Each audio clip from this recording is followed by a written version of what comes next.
بسم اللہ الرحمن الرحیم۔ جو قوم رونے کی مشق کرتی ہو وہ کسی کو رلاتی نہیں ہے۔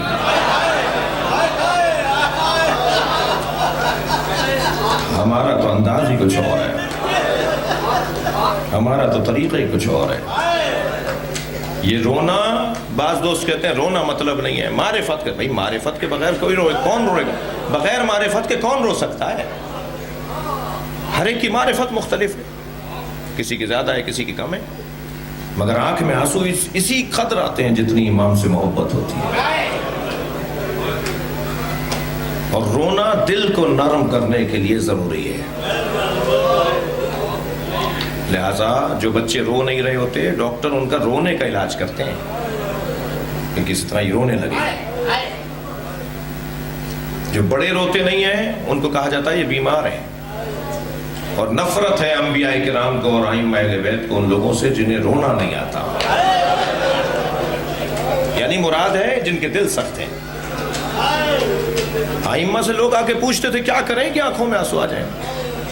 انبیاء سے پوچھتے تھے، انبیاء غذائیں بتاتے تھے فلاں غذا کھاؤ تاکہ تمہیں رونا آئے۔ جب میں رونے لگتا ہوں نا جی، رونے کی شکل بناتا ہوں، دل اپنا دل نرم بناتا ہوں، تو میں ظالم نہیں رہ سکتا۔ لہذا دلیل دینے جا رہا ہوں، فلسطین میں ایک گھر بھی شیعوں کا نہیں ہے، مگر سب سے زیادہ فلسطینیوں کی حمایت شیعہ کرتے ہیں۔ کیوں؟ اس لیے کہ ہم مولا علی کے چاہنے والے، حسین پہ رونے والے، ہم مظلوموں کی حمایت اپنے مذہب کی بنیاد مانتے ہیں، ہم ظالموں سے نفرت اپنے مذہب کی بنیاد کے طور پر مانتے ہیں۔ جو قوم رونے کی مشق کرتی ہے پھر وہ دل نرم ہوتی ہے۔ ہمیں رونے دیا جائے۔ ہم کس چیز کی پرمیشن اور کس چیز کا پرمٹ اور کس چیز کی NOC مانگ رہے ہیں؟ اول تو اس بحث میں کبھی اور بات ہو کہ یہ الفاظ مجلس کے لیے کیوں استعمال ہوتے ہیں، نماز کے لیے کیوں نہیں ہوتے، روزے کے لیے کیوں نہیں ہوتے، حج کے لیے کیوں نہیں NOC دی جاتی، حج کی پرمٹ کا کیوں مسئلہ نہیں ہے، نماز پڑھنے کے لیے پرمٹ کی ضرورت کیوں نہیں ہے، امام حسین کی عزاداری کے لیے پرمٹ کیوں چاہیے؟ یہ بحث ہو کسی اور موقع پر۔ جناب گردیزی صاحب بھی تشریف فرمائے، سیاستدان ہیں اور اس وقت بڑے فورم پر بیٹھے ہوئے ہیں، اور میں اپنے دوستوں سے، زلفی بخاری سے، علی زیدی سے، خود خان صاحب سے یہ باتیں کر چکا ہوں۔ ہماری عبادت ہے یہ، اس عبادت کے لیے ہمیں کسی کی اجازت کی ضرورت نہیں ہے۔ ہمارا صرف اتنا مطالبہ ہے، ہمیں رونے دو حسین، اس لیے کہ حسین کی بچی کو رونے پہ تماچا مارا۔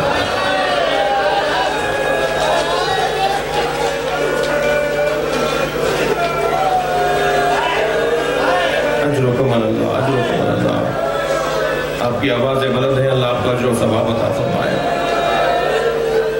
عزادارو چلیے کچھ دیر کے لیے اپنے ذہنوں کو کربلا لے چلیے۔ میرے مولا نے لاشیں تو بہت اٹھائے، غلاموں کے لاشیں بھی کسی کو اٹھانے نہیں دیا اس نے۔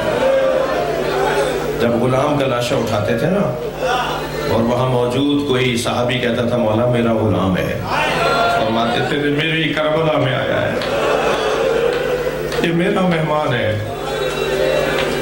حر کے بیٹے کا جب لاشہ اٹھایا نا علی ابن حر، تو حر نے بڑھ کر کہا مولا یہ غلام زادہ ہے۔ فرمایا حر جوان کی میت باپ نہیں اٹھاتا۔ اجرکم اللہ، اجرکم اللہ۔ میں رونے والوں سے سوال کروں، جب علی اکبر کا لاشہ اٹھا رہے تھے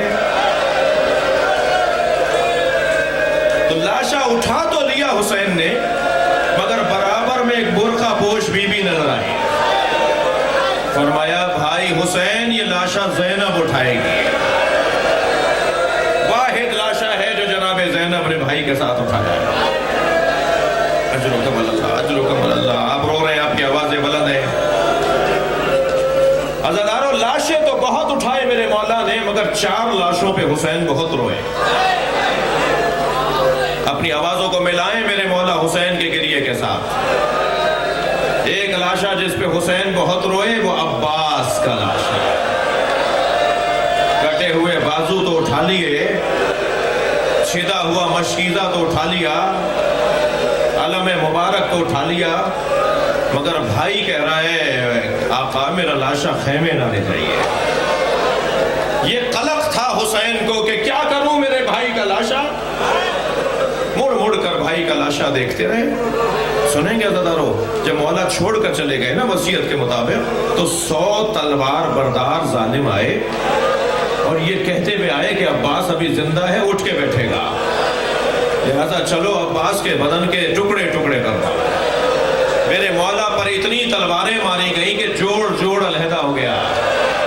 اللہ اللہ آپ کو مولا عباس کی اصلی قبر کی زیارت نصیب کرے۔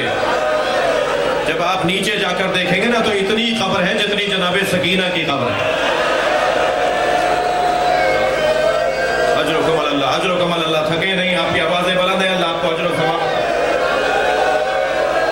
یہ ایک لاشا ہے جس پہ میرے مولا بہت روئے ہیں، دوسرا لاشا جس پہ حسین بہت روئے وہ علی اکبر کا لاشا۔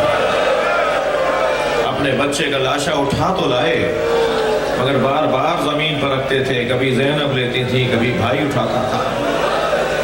عزادارو بہت روئے اور چہرے کو دیکھ دیکھ کر کہتے رہے یا اللہ تیرے نبی کی شبیہ ہے۔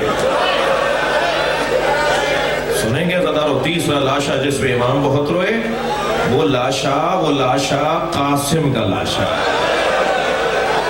پامال لاشا جب لے کر آئے نا مجلس میں، بیوی ابھی بیٹھی ہیں، خواتین بھی بیٹھی ہیں، اللہ آپ کے جوانوں کو سالم رکھے۔ جب لاشا لے کر آئے نا ساری بیویوں نے استقبال کیا مگر اس بچے کی ماں نظر نہیں آئی، جناب ام فروہ نظر نہیں آئی۔ تو تعجب سے جناب زینب سے کہا بھابی ام فروہ کہاں ہے؟ بیوی گئی خیمے کی طرف تو کسی بیوی نے بتایا جب قاسم کی شہادت کی خبر آئی تھی ام فروہ پشتے خیمہ پر چلی گئی تھی۔ اب جا کے جناب زینب نے کیا دیکھا؟ پیشانی سجدے میں ہے، جناب ام فروہ تسبیح پڑھ رہی ہیں، شکران شکرا، یا اللہ تو نے میری قربانی قبول کر لی۔ جب سجدہ مکمل ہوا آ کر بیٹھی اپنے بچے کے لاشے کے برابر میں، امام حسین گردن جھکائے کھڑے، اللہ اکبر، بھائی کی نشانی لے کر آیا ہوں۔ فرمانے لگی بھائی حسین مجھے قاسم کا خون بھرا کرتا چاہیے۔ عزادارو امام حسین نے نہیں کہا بھابی اس کرتے کا کیا کریں گی جو تار تار ہو گیا، جو چاک چاک ہو گیا، مگر عزادارو ماں کی آرزو تھی۔ امام حسین نے کچھ ہی دیر میں وہ خون بھرا کرتا جناب ام فروہ کو دے دیا۔ بی بی نے وہ کرتا خیمے میں لے جا کے رکھ دیا۔ عصر عاشور خیمے لوٹے، یہ قافلہ کوفہ گیا، کوفے سے شام گیا، شام میں اسیر رہا، اسیری سے رہائی کے موقع پہ تبرکات واپس آئے۔ ہر بی بی نے اپنی اپنی گٹھڑی اٹھائی ہوئی تھی، حضرت ام فروہ نے بھی اپنی گٹھڑی سینے سے لگائی ہوئی۔ یہ قافلہ کربلا سے مدینہ پہنچا، جب مدینہ پہنچی نا فرمانے لگی میرا اونٹ جنت البقیع لے جاؤ۔ جیسے ہی جنت البقیع میں پہنچی قبر امام حسن کے قریب بیٹھ گئی، گٹھڑی کھولی، خون بھرا کرتا نکال کے قبر پر پھیلا دیا۔ اجر و کمال اللہ، اجر و کمال اللہ، گریہ ہو گیا، مجلس ہو گئی۔ ایک جنازے کا حال اور سن لیجئے، وہ جنازہ جس پہ حسین بہت روئے، عزادارو وہ چھوٹا بہت تھا۔ آوازوں کو آزاد کریں جنہیں رونا آ رہا ہے۔ وہ چھوٹا بہت تھا مگر حسین سے اٹھتا نہیں تھا۔ کبھی آگے جاتے تھے انا للہ، کبھی الٹے پیر واپس آتے تھے رضن بقضائہ و تسلیم اللہ۔ میرے مولا کبھی آگے جا رہے ہیں کبھی پیچھے آ رہے ہیں، ابا کا دامن بچے کے لاشے پہ ڈالا ہوا ہے۔ سامنے خیمے کے در سے پردہ ہٹا، کیا دیکھا؟ سکینہ کھڑی ہے۔ بی بی نے دیکھا بھیا بابا کی گود میں ہے اور ہاتھ پیروں میں حرکت نہیں ہے۔ بابا پانی پلانے لے کر گئے تھے، پانی پی کر بھائی سو گیا ہے، تو وہیں سے آواز دے کر کہنے لگی بابا مجھے بھی لے جائیے، میں بھی پیاسی ہوں۔ حسین کیا جواب دے؟ حسین کیا جواب دے کہ جیسے ہی سکینہ کی آواز بلند ہوئی ماں دوڑتی بھی خیمے پہ آئی۔ جناب رباب کو امام حسین نے دیکھا، رباب آگے بڑھ رہی ہیں، حسین پیچھے ہٹ رہے ہیں۔ امام نے آواز دے کر کہا رباب بتاؤ میں کون ہوں؟ عجیب سوال تھا جو حسین اپنی ہی زوجہ سے کر رہے تھے۔ رباب بتاؤ میں کون ہوں؟ جناب رباب نے فرمایا آپ میرے امام ہیں، آپ میرے والی ہیں، آپ حجت خدا ہیں۔ جب امام نے یہ سن لیا نا ابا کا دامن ہٹا دیا۔ ایک ماں نے خون میں لت پت بچہ دیکھا، ننھے ننھے لبوں پہ لب رکھ دیے، فرمایا عرب تو اونٹنی کے بچے کو بھی نہر نہیں کرتا۔ یا بنیا، آپ ہمارے لیٹسٹ ویڈیوز کے بارے میں جاننا چاہتے ہیں تو ہمارے چینل کو سبسکرائب کریں اور بیل آئیکن کو پریس کریں۔ شکریہ۔